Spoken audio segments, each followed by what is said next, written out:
El cáncer de mama en España, así como en los países que denominamos occidentales, es uno de los más prevalentes, si no el que más prevalente. Puede alcanzar el 30% de los casos de cáncer en mujeres. Y esto básicamente se traduce en que 1 de cada 8 mujeres a lo largo de su vida experimentará un cáncer de mama.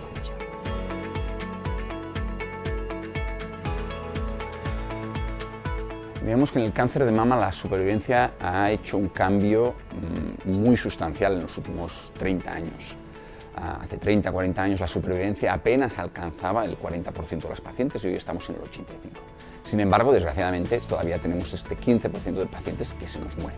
Y se nos muere de metástasis, básicamente. Normalmente este cáncer o este tipo de metástasis está asociado a la pérdida de respuesta a los tratamientos que se han dado hasta la fecha. Eso es lo que llamamos resistencia.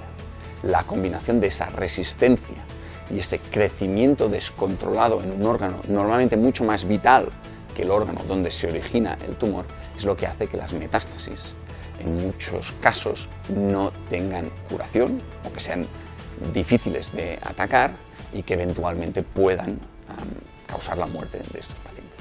En nuestro proyecto lo que nosotros hemos intentado es entender cómo cambia el destino de una célula tumoral hormonodependiente durante el proceso de metástasis.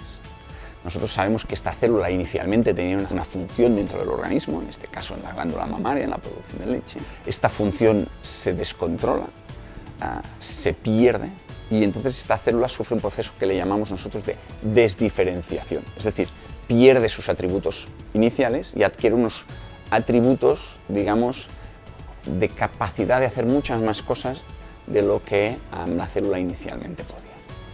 Nosotros hemos profundizado, hemos sido pioneros en esto, en entender este mecanismo de plasticidad dentro del proyecto del laboratorio. Y el segundo ángulo es entender cómo este mecanismo de plasticidad, de desdiferenciación, del control del destino de la célula, se ve en muchos casos dirigido por alteraciones genómicas que recibe esta célula. Y en particular hemos visto que hay una amplificación que lleva a la expresión de un factor de transcripción que lo que hace es interaccionar con el receptor de estrógeno, con el receptor de esa hormona. Esa interacción cambia totalmente el destino de la célula. De un destino de una célula casi normal a un destino de una célula totalmente metastática enfocada en crecer. Y nosotros lo que hemos intentado es utilizar algunos conceptos propios de los fenómenos naturales, como puede ser trabajo de la evolución de las especies de Charles Darwin. Nosotros queremos o hemos intentado entender cómo el destino de la célula está marcado o preestablecido en la célula de origen para ir a ese hueso versus a ir a otros sitios. Porque entendemos que si conocemos este primer paso, podemos generar oportunidades para bloquearlo y con ello prevenir el proceso de metástasis.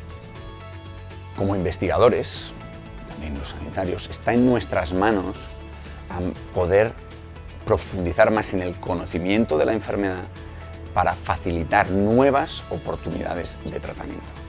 En el caso del cáncer de mama estamos llegando a cotas altas, pero tenemos que mejorar. Y a su vez no tenemos nunca que perder la perspectiva de que la calidad de vida de esos pacientes también tiene que ser buena. Esta es una enfermedad que podemos desplazar en el tiempo y queremos y debemos luchar para desplazar en el tiempo.